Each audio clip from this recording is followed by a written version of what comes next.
So ayan, good morning mga kalapatids, magandang araw sa inyo.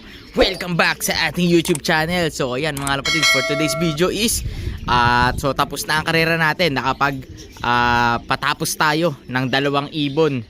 Yan mga kalapatids, nakapagpaklak tayo ng dalawang 1,000 kilometers, 600 miles final race. Ayan o, 1,000 kilometers mga kalapatids, clacker, 2 ibon natin. So bago yan, papakita ko muna sa inyo yung ating gagawin ngayong araw. Dahil ang gagawin natin is ibabalik na natin yung aviary natin na yon. Ilalagay ko na ulit dito dahil nga tapos na ang karera natin.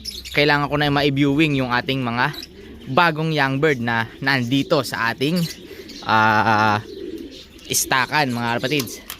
I mean, flyers loop ko to, pero dito ko muna nilagay.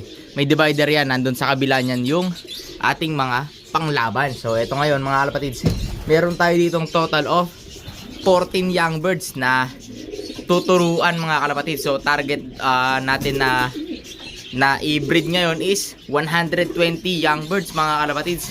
Panglaban natin sa next year race dito sa ating club, sa San Diego Homing Pigeon Club. So yan yung mga young bird natin ngayon mga kalapatids. Ang gaganda. Ito, yan o. Anak ng ating first overall champion sa OCC. Tapos ito yung kapatid niya, no? Yan. Ayos mga kalapatids. So, tapos nasan yung anak nung ating first overall sa Capistrano. Ito. Anak ng first overall natin yan sa Capistrano One Loop Race. Ito, nice mate niya. Ganda mga kalapatids. So, gaganda ng mga bagong painakay natin ngayon. So, kailangan natin silang ma-viewing. So, aayusin ko na. Ilalagay ko na ulit dito yung aviary nila para makalabas-pasok sila dyan. Para makapag-viewing na sila. So, yun na nga mga kalapatids. Alright. At kakatapos ko lang din maglinis mga kalapatids.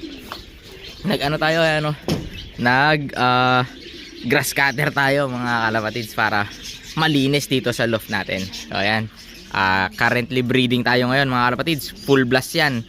26 pairs yung nakasalang. So, kailangan nating mag-produce ng 120 young birds.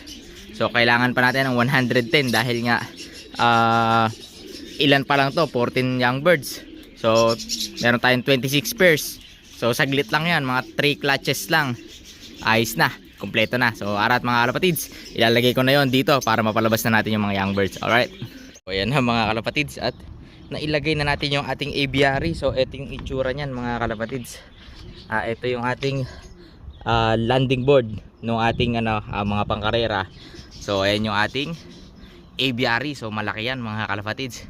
Ito pala yung aming yung view dito sa loft namin, no?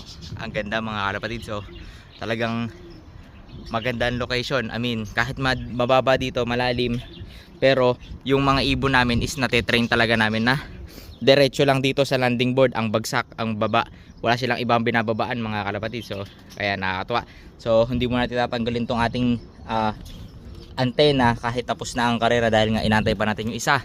So baka sakaling mag-clock dahil mamaya pa naman yung cut off natin. So meron na tayong 2 paklak sa 1,000 kilometers. Ayan, second day bird, clacker, 2 ibon. So yun yung ating alaga, nagsa-sunbathing. So alright, pakalawa, lagay na natin dito yung mga young birds natin mga kalapatids para makapag-viewing na sila. And in 3 weeks papakawalan na natin para meron ulit tayong flyers. So ayan na mga kalapatids. So ang ganda na ulit tingnan ng ating loft. Dahil pagka wala nga yun is mukhang anliit ng loft natin. Pero ayos na, ang ganda na tingnan mga kalapatids. So ilalagay na natin doon yung ating mga young bird. Pero ngayon is pinapakain ko muna sila bago natin sila ibabad dun sa taas para matibay. Para ayan pagka ganyan nga palang mga young birds mga kalapatids, binababaran ko yan ng pakain para kasi binubulto ko yung katawan nila. Yan. Dahil malayo pa naman ang karera nila, hinahayaan kong gumanda yung katawan nila, lumaki. Yan, bumilog. Hinahayaan ko silang ganyan. Eat all you can mga kalapatids. Ayan. Para sa gayon, para sa akin lang para sa akin, para ma-build up yung nila, yung katawan. And then para pagka marunong na silang lumipad, doon natin di idadayet yung mga yan mga kalapatids. Gagawin natin onti-onti lang pakain para madisiplina natin sila na pag galing nila sa lipad, diretso pasok na sila sa loob dahil kakain na sila. So ganun lang tayo mag-training ng mga young birds mga kalapatids. Pero ganyan dahil nga Binababaran ko yan mga kalapatids dahil nga kakahiwalay ko pa lang. Kita nyo naman. Ayan ang liliit pa. May mga dilaw pa yan mga kalapatids. Umiiyak pa nga So may mga dilaw-dilaw pa yan. Kaya ngayon binababaran natin ng pagkain. Pero ngayon pakita natin sa inyo yung aviary nila. So ito na mga kalapatids. Nailagay na natin. So dito i-open ko lang to para dyan na sila labas-pasok mga kalapatids. Ayan. Ganyan lang yan mga kalapatids. Yan na. So ready to go na yung mga ibon natin mga kalapatids. Ayan, dyan sila lalabas at dyan sila papasok. Ayan yung magiging view nila mga kalapatids. Ayan, dyan sila 360 view yan mga kalapatids. Kitang-kita nila lahat. Ayan, ayan, gandang aviary mga kalapatids. Kaya madali tayo makapagturo ng mga ibon. 2 to 3 weeks lang pwede mo nang pakawalan dahil kitang-kita nila lahat. So, ayan nga. Pwede natin silang ilagay mga kalapatids. Ilalagay ko na. So, ayan na sila mga kalapatids. At nailagay na natin sila sa aviary. So, katanghali ang tapat ngayon mga kalapatids. Kaya, okay na okay ang mga yan dyan. Ayos na ayos. Meron na tayong tuturuan ulit mga kalapatids. Dahil kakatapos nga lang ng karera natin. May kasunod na ulit tayo ng mga bagong breed. So, ayan. Meron tayong mga hahanguin doon. May mga ihihiwalay tayo doon.